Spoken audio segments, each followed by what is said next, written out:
ظاہر ہونے کی وجہ سے. تو سرکار ظاہر ہیں، اور ظاہر ہیں تو نظر کیوں نہیں آتے؟ کوہ ہمالیہ ظاہر ہے یا ظاہر نہیں ہے؟ ظاہر ہے، پھر کیوں نظر نہیں آتا؟ اس لیے کہ اندھے کی آنکھیں کوہ ہمالیہ کو دیکھ نہیں سکتی. کوہ ہمالیہ تو ظاہر ہے، جو آنکھ والا ہے، انکھیارا ہے، وہ تو دیکھتا ہے کوہ ہمالیہ کو، جو اندھا ہے وہ نہیں دیکھ سکتا. کیوں؟ کہ اس کی آنکھیں کوہ ہمالیہ کو دیکھنے کے قابل نہیں. اسی طرح جو آنکھ والے ہیں وہ محمد رسول اللہ کو دیکھتے ہیں، اور جو آنکھ والے نہیں ہیں میری طرح، حضور کو دیکھنے والی جنہیں آنکھیں نہیں ملی ہیں وہ حضور کو نہیں دیکھتے. آنکھ والا اگر کوئی ہے تو جلوہ نبی کا اس کے پیش نظر ہے. آنکھ والا تیرے جلووں کا تماشا دیکھے یا رسول اللہ یا حبیب اللہ صلی اللہ علیہ وآلہ وصحبہ وسلم. آنکھ والا تیرے جلووں کا تماشا دیکھے. دیدہ کور یعنی اندھے کی آنکھ، دیدہ کور کو کیا آئے نظر کیا دیکھے، تو حضور کے جلوے آنکھ والے دیکھتے ہیں. تو حضور تو نظر آ رہے ہیں، نہیں دیکھنے والا نہیں دیکھ رہا ہے تو ہم کیا کریں؟ تو عرض کر رہا تھا کہ سرکار دو عالم صلی اللہ علیہ وسلم ظاہر ہیں، وہ چھپنا ان کا کام نہیں. وہ صرف ظاہر ہی نہیں، دوسروں کو ظاہر کر رہے ہیں. ان کے نور سے بنی ہوئی چیزوں کو وہ ظاہر کر رہے ہیں، تو وہ خود کیسے چھپ سکتے ہیں؟ ہرگز چھپ نہیں سکتے. تو سرکار دو عالم صلی اللہ علیہ وسلم نور ہیں، وہ چھپ نہیں سکتے، وہ نظر آ رہے ہیں. بات سمجھ میں آ رہی ہے؟ اور روح، حضور کی روح جو ہے، اس روح سے ہر روح پیدا ہوئی ہے نا. میں نے بتایا نا کہ حضور کی روح سے میری روح پیدا ہوئی، آپ کی روح پیدا ہوئی، آپ کی روح پیدا ہوئی، ہر روح پیدا ہوئی. اور آپ کو معلوم ہے، اہل اسلام کا عقیدہ ہے کہ جسم کو موت ہے، روح کو موت نہیں. تو جب میری روح مرتی نہیں تو حضور جو میں روح رکھنے والا، اور حضور خود روح، اور ایسی روح کہ جس سے ہر روح پیدا ہوتی ہے. تو جب کسی انسان کی بھی روح، کسی انسان کا بھی نفس ناطقہ مرتا نہیں. موت کسے کہتے ہیں؟ انسان کی روح کا، انسان کی روح کا انسان کے جسم کو چھوڑ دینا، یہ ہے موت. زید زندہ تھا، مر گیا. کیسے مر گیا؟ اس کی روح نے اس کے جسم کو چھوڑ دیا. تو مفارقت روح از بدن کا نام ہے موت. روح کا، نفس ناطقہ کا، وہ جس جسم میں تھی اس جسم کو چھوڑ دینا، یہ ہے موت. تو روح جسم کو چھوڑتی ہے تو وہ تو چھوڑنے والی ہے، وہ تو کام کر رہی ہے چھوڑنے کا. وہ کیسے مر جائے گی؟ نہیں مرتی. جس جسم کو روح نے چھوڑ دیا وہ جسم مرتا ہے. تو ہر انسان مرتا ہے تو جسم کے لحاظ سے مرتا ہے. ہر انسان جو مرتا ہے اس کا جسم مرتا ہے، اس کی روح نہیں مرتی. ہر مرنے والے کی روح مرتی نہیں، روح زندہ رہتی ہے، اس کا جسم مرتا ہے. تو ہر روح زندہ رہتی ہے. ایک مرتبہ جب پیدا ہو گئی کوئی روح، کوئی نفس ناطقہ، تو اب ابد الآباد تک اسے دوام ہے، خلود ہے، بقا ہے، زندگی ہے. تو عام انسان کی روح نہیں مرتی تو جو کائنات کی روح ہے وہ کیسے مر سکتی ہے؟ تو سرکار دو عالم صلی اللہ علیہ وسلم کی وفات طاری ہوئی. حضور روحوں کی روح ہیں، ان پر وفات طاری ہوئی تو ان کے جسم پر وفات طاری ہوئی، ان کی روح پر وفات طاری نہیں ہوئی. اور ان کا جسم بھی مرنے والا جسم نہیں. اللہ نے یاد رکھیں، اللہ نے اپنی قدرت کا مظاہرہ کیا کہ نہ مرنے والے جسم نبی کو موت کا مزہ، نہ چکھنے والے جسم نبی کو موت کا مزہ چکھایا. موت کے پل سے گزارا، موت کے مرحلے سے گزارا. یہ بتا دیا کہ میں موت سے آشنا نہ ہونے والے کو بھی موت سے آشنا کر سکتا ہوں. ایک لمحے کے لیے رسول اللہ صلی اللہ علیہ وآلہ وصحبہ وسلم کے امٹ جسم اقدس پر موت طاری ہوئی. ایک لمحے کے لیے، یہ بتانے کے لیے کہ اللہ وہ جسم جو اصالتاً اپنی حد ذات میں ہمیشہ زندہ رہنے والی چیز ہے، اسے بھی اللہ موت کے مرحلے سے گزار سکتا ہے. اور حضور کے جسم کو اللہ نے ایک آن کے لیے اس لیے موت کے مقام سے گزارا، اس منزل سے گزارا، تاکہ یہ لوگ جان لیں کہ یہ بھی بندے ہیں، خدا نہیں ہیں۔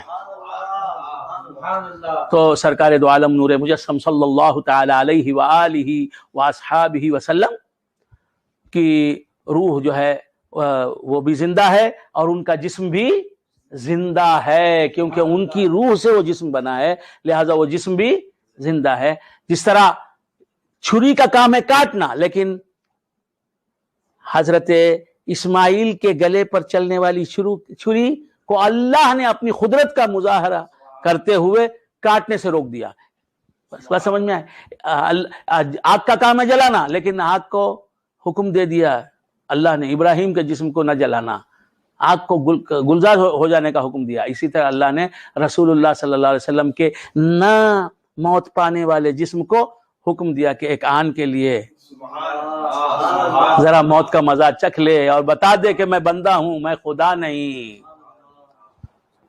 خیر بندگان خدا، بہت سی باتیں روح کے تعلق سے عرض کرنی تھی، لیکن وقت کی تنگی ہے۔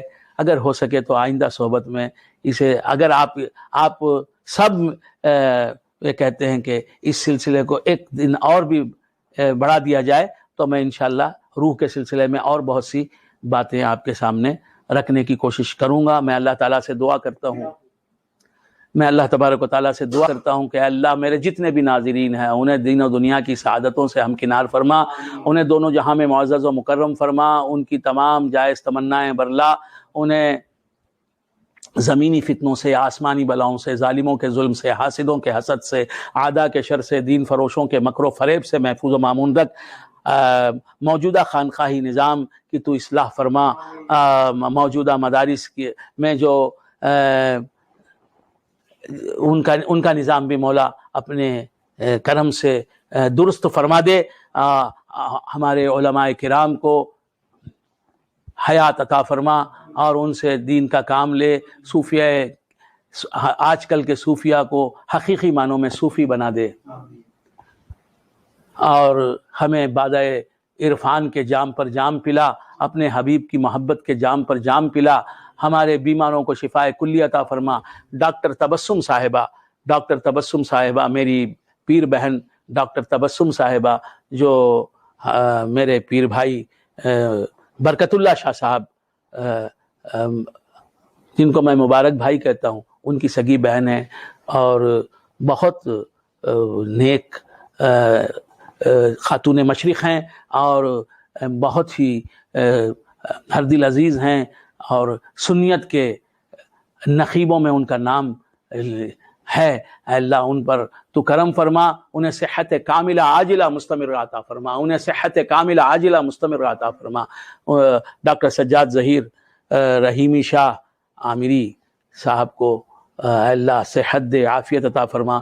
یہ میری پیر بہن اور یہ میرے پیر بھائی دونوں بنگلور کے رہنے والے ہیں، اے اللہ ان پر کرم فرما دے، رحم فرما، انہیں صحت کے ساتھ، ایمان کامل کے ساتھ انہیں لمبی عمر عطا فرما، تاکہ یہ تجھے اپنے نیک کاموں کے ذریعے راضی کریں اور راضی کرتے رہیں۔ اے اللہ ہم سب کا خاتمہ بالخیر فرما، ہماری عمریں دراز فرما ایمان کامل کے ساتھ۔ اے اللہ اپنے حبیب کا عشق عطا فرما۔ اے اللہ عقائد اہل سنت و جماعت پر ہمیں قائم دائم رکھ۔ اے اللہ علماء اہل سنت کی تو دونوں جہاں میں مدد فرما۔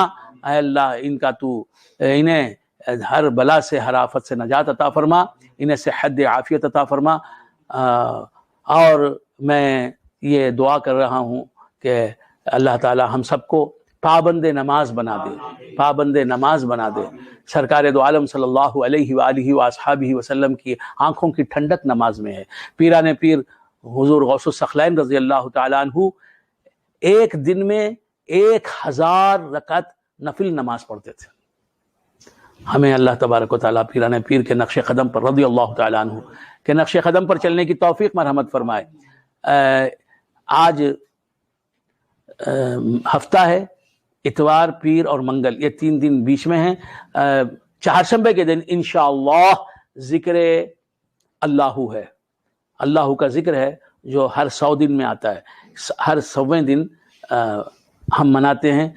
سارا دن اور ساری رات 24 گھنٹے راؤنڈ دی کلاک اس میں ذکر ہوتا ہے، تعلیمات ہوتے ہیں، فقہ کی تعلیم ہوتی ہے، طریقت کی تعلیم ہوتی ہے، حقیقت اور معرفت کی باتیں ہوتی ہیں، اصلاح کی بات ہوتی ہے، تزکیے کی بات ہوتی ہے، تصفیہ قلب کی بات ہوتی ہے، حقیقی صوفیہ کون ہوتے ہیں بتایا جاتا ہے، علماء کرام کی کیا ذمہ داریاں ہیں یہ بتایا جاتا ہے، موجودہ دور میں مسلم معاشرے میں جو خرابیاں در آئی ہیں ان خرابیوں کو کس طرح دور کریں اس موضوع پر سوچا جاتا ہے. اللہ تبارک و تعالی ہمیں توفیق عطا فرمائے کہ اس ذکر میں ہم سلسلہ عامریہ کے وابستگان زیادہ سے زیادہ تعداد میں شرکت کریں. لہٰذا آپ سب حضرات کو دعوت دی جاتی ہے کہ اللہ کے ذکر میں زیادہ سے زیادہ تعداد میں جمع ہوں، اور جو حکومت نے پابندیاں لگائی ہیں ماسک وغیرہ پہننے کی اور سوشل ڈسٹینسنگ کی، ان پابندیوں کو بھی ملحوظ خاطر رکھیں. اور تمام سلسلہ عامریہ کے وابستگان کو اجازت دی جاتی ہے اور دعوت دی جاتی ہے کہ میں سجادہ نشین سلسلہ عامریہ ہونے کے ناطے سب کو دعوت دے رہا ہوں، تمام عامریوں کو، کہ وہ اللہ ابھی چہارشنبے کے دن کمنگ ویڈنسڈے جو یہ ہونے والا ہے اللہ کا ذکر منعقد ہونے والا ہے اس میں شرکت فرمائیں. اللہ تبارک و تعالیٰ اس ذکر کی برکت سے دارین میں ہمیں صلاح و فلاح کا مالک بنائے. وآخر دعوانا ان الحمد للہ.